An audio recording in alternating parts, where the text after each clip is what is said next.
Hello friends, welcome to my channel. So இன்றைக்கி இந்த mini விலாகில் வந்துட்டு குக்டியோட செட்டிநாடு மசாலா ஃபர்ஸ்ட் டைம் நான் யூஸ் பண்ணுறேன். ஆல்ரெடி அவங்களோட குண்டூர் மசாலா யூஸ் பண்ணியிருக்கேன். நான் எதுவுமே ஆட் பண்ண மாட்டேன், வெறும் அவங்க மசாலா மாத்திரம் ஆட் பண்ணிவிட்டு கொஞ்சோண்டு ஆனியன் எடுத்து ஆட் பண்ணுவேன்.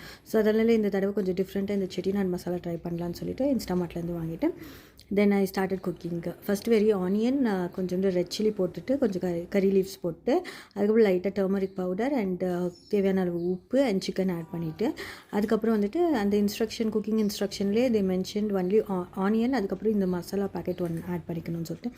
ஸோ 50 கிராம்ஸ் மசாலா வாங்கியிருந்தேன், 25 கிராம்ஸ் ஈச்சின் 2 பேக்கெட்ஸ் கொடுத்துருந்தேன். ஸோ ஒரு மசாலா பேக்கெட் ஆட் பண்ணிவிட்டு அதுக்கப்புறம் வந்துட்டு கொஞ்சோண்டு சில்லி பவுடர், ஏன்னா எனக்கு கொஞ்சம் ஸ்பைசி கம்மியாக இருந்த மாதிரி தோணுச்சு தண்ணி ஆட் பண்ணிட்டு அப்புறம் அதனால் சரி கொஞ்சம் சில்லி பவுடர் ஆட் பண்ணிக்கினேன். அதுக்கப்புறம் வந்துட்டு கொஞ்சம் வாட்டர் ஆட் பண்ணிவிட்டு ஒரு 15 மினிட்ஸ் குக் பண்ண விட்டுட்டு அதுக்கப்புறம் வந்துட்டு கொஞ்சம் செமி கிரேவியாக வேணும்னு சொல்லிட்டு, ஏன்னா நாங்கள் வந்துட்டு கீரை குழம்பு செஞ்சிருந்தால சரி கொஞ்சம் இது ட்ரையாக ஸ்பைஸியாக இருந்தால் நல்லாயிருக்கும்ட்டு இது செஞ்சோம். செம்ம சூப்பராக வந்துருந்துச்சு.